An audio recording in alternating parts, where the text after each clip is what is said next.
Bismillah. Assalamualaikum warahmatullahi wabarakatuh. Waalaikumsalam warahmatullahi wabarakatuh. Ya, alhamdulillah. Allahumma shalli ala Muhammad al-ali sahbihi wa barik wasallam. Pada kesempatan ini kita akan kembali kuliah dengan mendengarkan presentasi dari teman kita. Ini namanya Siti Nur Cahya Talata, NPM 21051033. Ya, kepada Siti Nur Cahya Talata disilahkan. Baik, saya akan mulai. Assalamualaikum warahmatullahi wabarakatuh. Waalaikumsalam. Terima kasih atas kehadiran teman-teman sekalian. Pada presentasi hari ini, izinkan saya memperkenalkan nama saya. Nama saya adalah Siti Nur Cahya Talata, NPM 21051033. Baiklah, saya akan mempresentasikan makalah saya pada hari ini, yang berjudul Evaluasi Geometrik Jalan pada Ruas Jalan Trans Sulawesi, Manado, Gorontalo di Desa Botu Moputi sepanjang 3 km.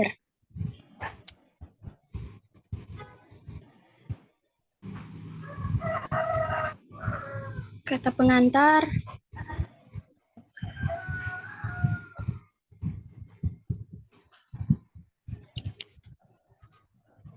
puji dan syukur kita panjatkan kehadirat Tuhan Yang Maha Esa atas limpahan rahmat dan karunia-Nya kepada penulis sehingga penulis dapat menyelesaikan makalah yang berjudul Evaluasi Geometrik Jalan pada Ruas Jalan Trans Sulawesi Manado Gorontalo di Desa Botu Moputi sepanjang 3 km dengan tepat waktu.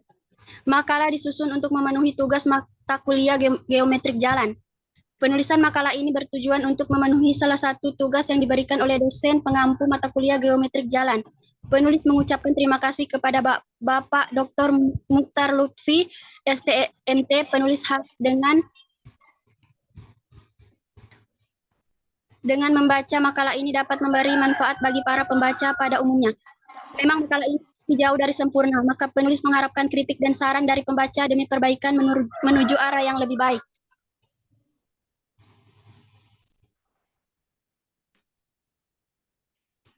Makalah terdiri dari daftar isi, pendahuluan, pembahasan, kesimpulan, dan saran.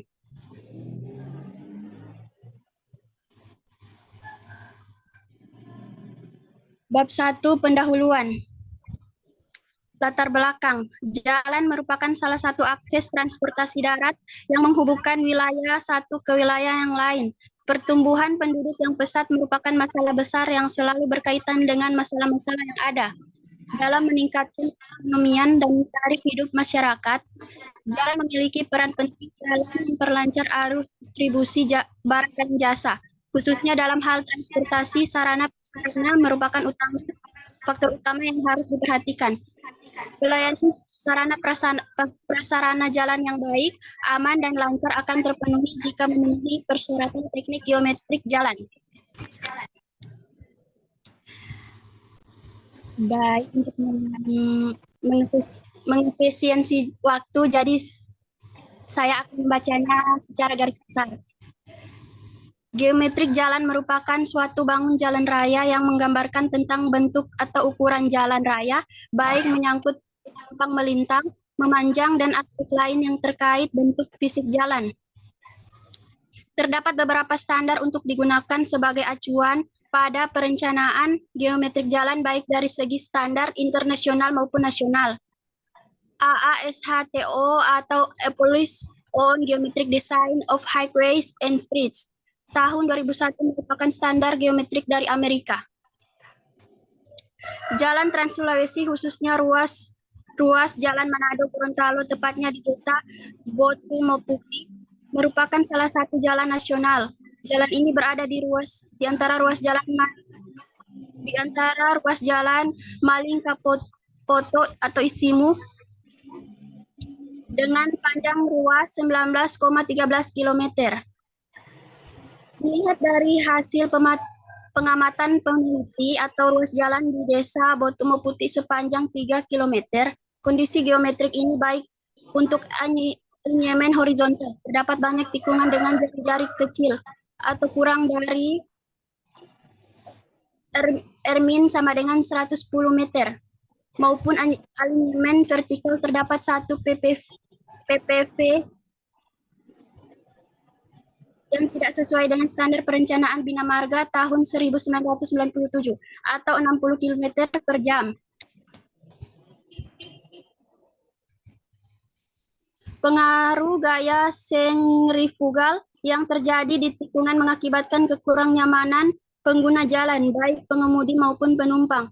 Dengan demikian, berdasarkan penelitian ini, maka pada ruas jalan di Desa Botu Meputi sepanjang 3 km perlu dilakukan adanya suatu evaluasi geometrik dan direncanakan kembali dengan berpedoman pada ketentuan Bina Marga untuk jalan antar kota. 1.2 Perumusan masalah. Masalah yang akan dibahas dalam makalah ini antara lain: 1. Desain geometrik yang kurang tepat berakibatkan pada kurang nyamannya pengguna jalan serta dapat mengakibatkan kecelakaan. 2. Beberapa tikungan ditemukan jarak antar lengkung yang berdekatan atau kurang dari 20 meter. 3. Dilakukan evaluasi dengan berpedoman pada tata cara geometrik jalan antar kota. Bina Marga tahun 1997.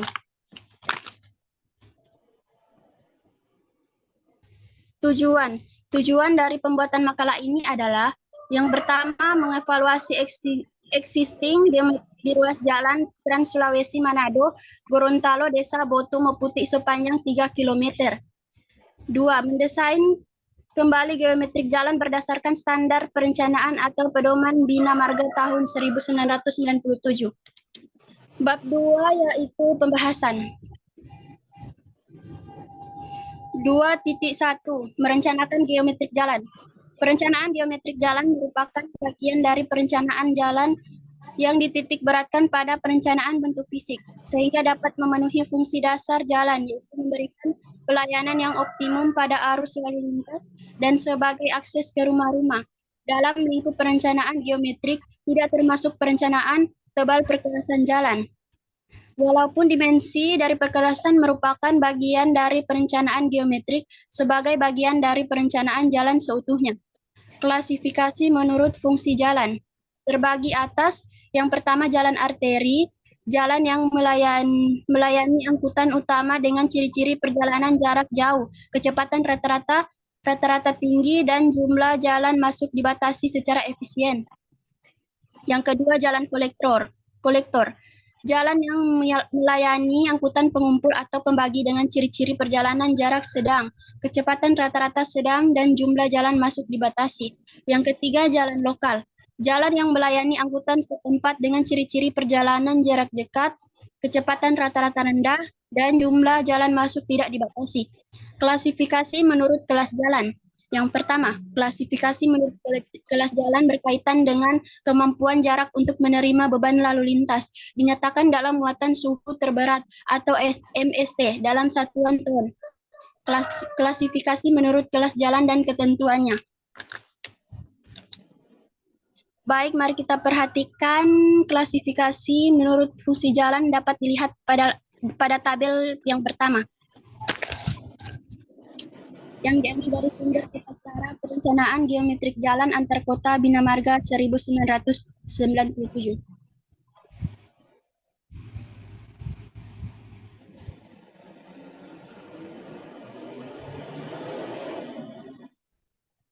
Yang kedua, klasifikasi menurut medan jalan.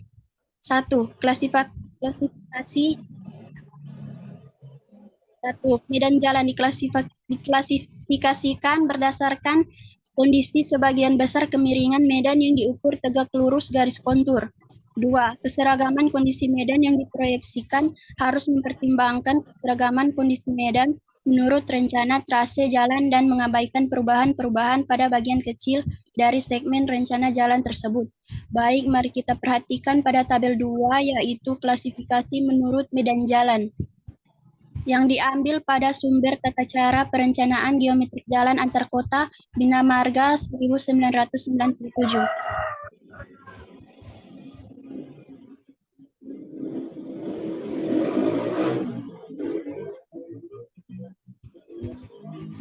2.2 yaitu alinyemen horizontal.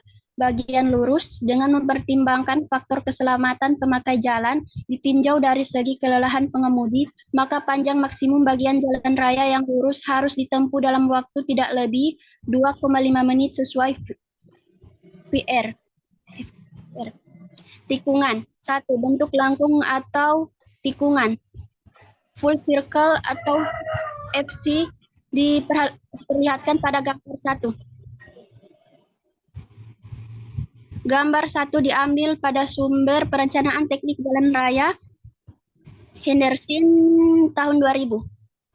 Yang kedua, spiral cycle spiral SCS. Diambil dari sumber perencanaan teknik jalan raya Henderson tahun 2000.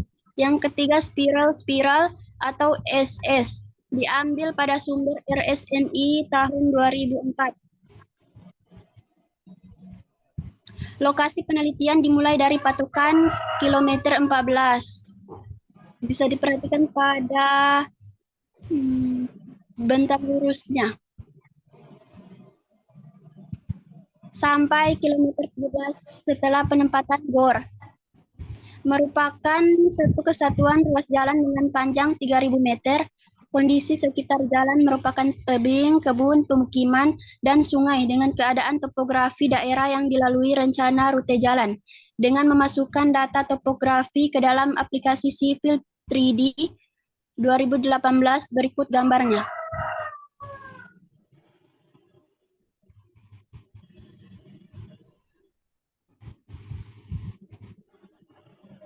Gambar layout lokasi penelitian.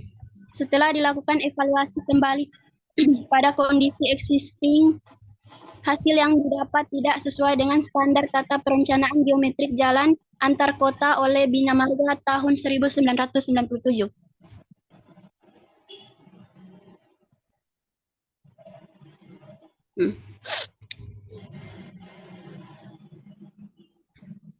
Bisa diperhatikan perencanaan geometrik, perencanaan alinyemen horizontal.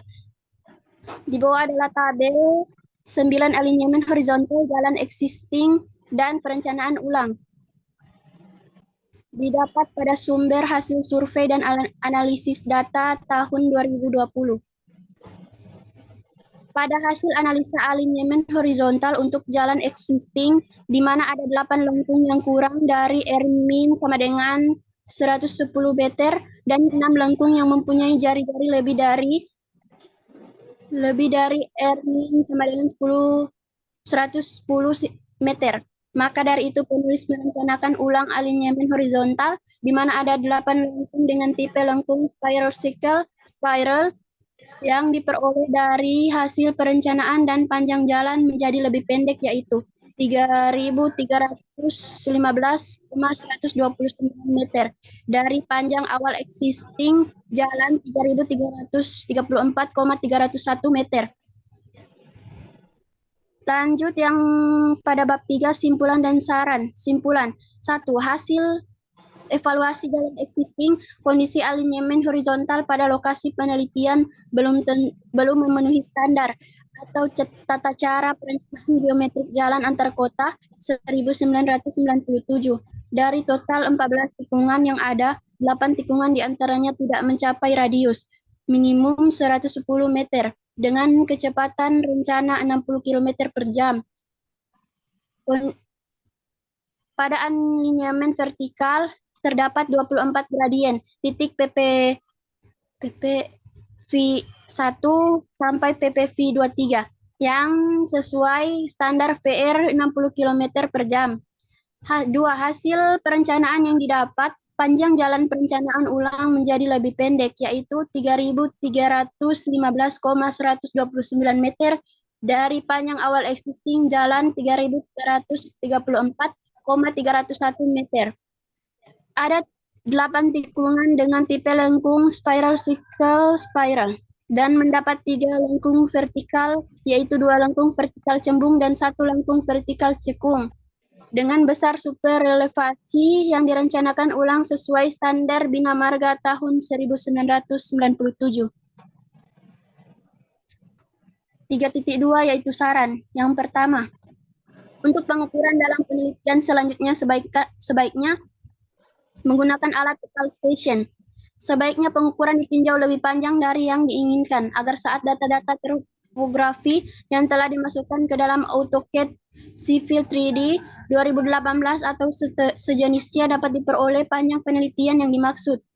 Sebaiknya juga pengukuran di lapangan tidak hanya ditinjau pada jalan existing saja, tetapi juga di luar existing agar kontur pada hasil penelitian terbentuk dengan baik. Hal ini sangat penting saat pembacaan kontur dengan bantuan AutoCAD Civil 3D 2018 untuk merencanakan jalan dari kontur yang ada pada existing jalan. Dalam perencanaan menentukan trase jalan, rencana sebaiknya mengikuti trase jalan yang ada agar tidak banyak perubahan jalan existing. 2. Untuk perencanaan lebih lanjut bisa ditambahkan dengan perhitungan perencanaan saluran drainase dan rencana anggaran biaya. 3. Untuk perencanaan selanjutnya, penulis diharapkan ada yang meneruskan skripsi ini, tapi hanya melihat sisi perkerasan jalan, dikarenakan pada jalan existing terdapat beberapa perkerasan jalan yang berlubang atau bisa dikatakan tidak layak, sehingga pengguna jalan merasa kurang nyaman saat melewati jalan tersebut.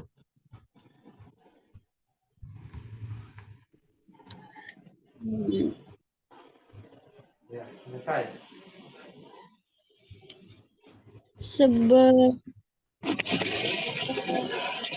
Ya, selesai. Baik, terima kasih kepada teman-teman yang telah berpartisipasi sekarang. Jika ada pertanyaan, nanti ditanyakan. Sebelum mengakhiri presentasi ini, izinkan saya untuk menyampaikan apresiasi terhadap partisipasi dan teman-teman sekaligus ingin mengucapkan terima kasih kepada Bapak Dr.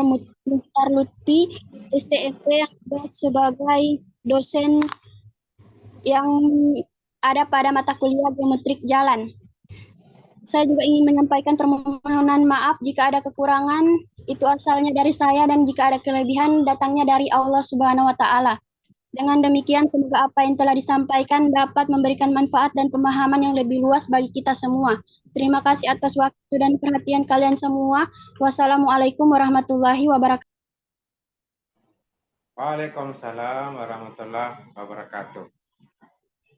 Ya, jadi begitulah. Ya, contoh teman kita sudah presentasi atas nama Siti Nurhayati Talata. Jadi ini sudah menjadi contoh ya, mudah-mudahan memotivasi teman-teman yang lainnya untuk presentasi pertemuan berikutnya. Jadi ini sudah bagus, sudah buat makalah. Nah, mudah-mudahan nilainya A ya. Zakarnya tugas. Amin. Iya. Untuk kuliahnya ini masuk perkuliahan ke berapa?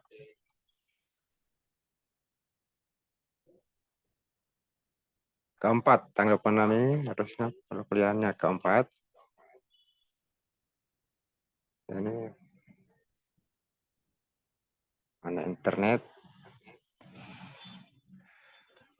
Nah, di materi sudah ada classroom. Bisa dibaca, ada absennya 1 sampai 4. Evaluasi pembelajaran, materi dan tugas. Ini untuk yang keempat, perkuliahan 4. Materi ketiga ada tugasnya ya, untuk materi klasifikasi jalan dan pendidikan karakter.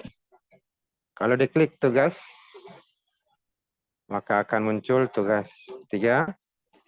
Bisa diisi profil mahasiswa dari namanya, NPM dan kelas. Kemudian pertanyaannya ada di sini. Kelompok jalan. Tadi juga sudah dipresentasikan kelompok jalan. Nah, peruntukannya sistem jaringan jalan primer dan sekunder, ini silakan dijawab. Ada penumpukan jalan menurut fungsinya, arteri, kolektor, lokal, lingkungan. Jelaskan penumpukan jalan menurut statusnya, nasional, provinsi, kabupaten, kota, dan desa. Jelaskan strategis, jalan strategis. Kemudian pengaturan kelas jalan berdasarkan spesifikasi penyediaan prasarana jalan. Ada bebas hambatan, raya, jalan raya sedang dan kecil. Nah, dan seterusnya ada beberapa soal ini, termasuk terakhir itu apa yang bisa Anda ambil karakter pelajaran dari kisah Nabi Ilyas alaihissalam. Ini kan karakter. Diharapkan kita bisa menguasai ilmu teknik, geometrik jalan, dan juga berbasis karakter ya, punya akhlak yang baik. Nah, jadi materinya ditambah materi karakter. Jadi bisa dikerjakan soalnya karena jawabannya ada di materi. Klik materi, muncul materinya. Nah, klasifikasi jalan. Silakan Anda baca sini. Penumpang jalan, umum khusus, nah, sudah ada. Sistem jaringan jalan, nah ini jawabannya sudah ada di materi. Silakan dibaca. Nah, jalan umum ini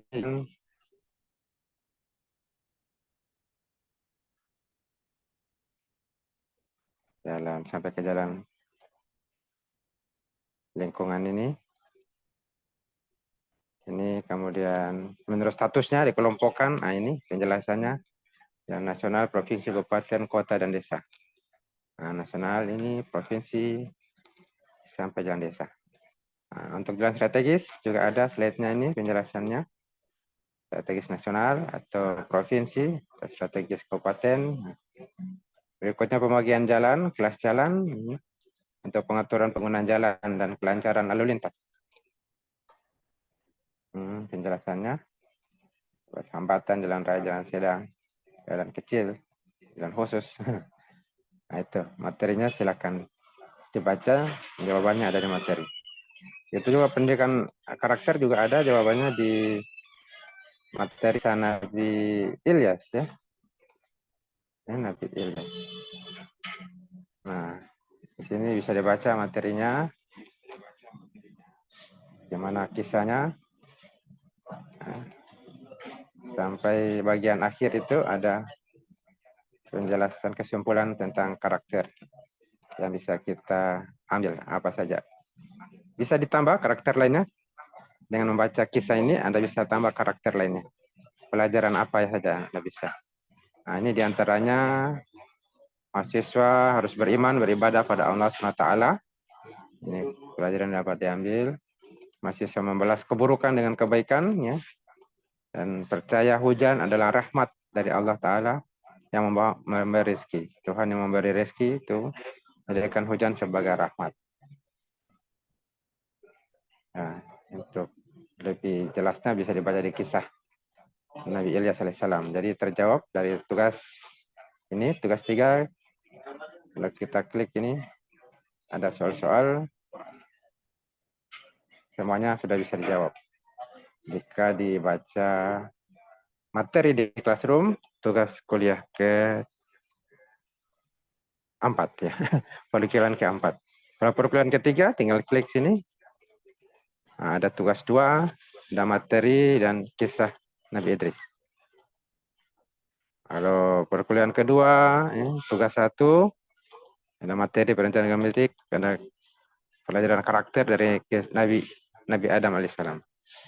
Ya, jadi diharapkan bisa untuk materi sangat mudah, bisa dipelajari kapan saja, pagi, siang, sore, mau menjelang berbuka.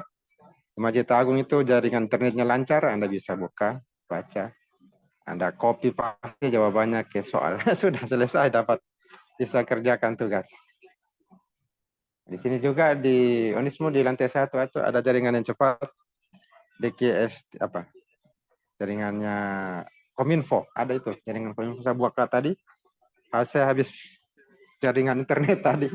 Jadi saya ke bawah dapat jaringannya Kominfo, DKISP. Itu lancar ternyata. Saya bisa gunakan, beli paket lagi. Ini paket baru ini. Baru balik beli paket. Jadi untuk kuliahnya bisa di mana saja, kapan saja. Malam-malam habis tarawih Anda bisa buka materi ini, Anda bisa jawab soal. Jadi semua sudah ada materinya dan juga soal. Ya. Jadi mudah, perkuliahan kita mudah dengan adanya teknologi ya, digital. Ya. Demikian, barangkali ada masukan lagi, ada pertanyaan atau ada yang belum absen ya? NPM 26, Pak. 26. Firdo Pandu. Ya. Ya. Ada lagi? 10, Pak, 10. Ya? 10. 10 Rivaldi. Iya, Pak. 49, Pak. 49. Hasil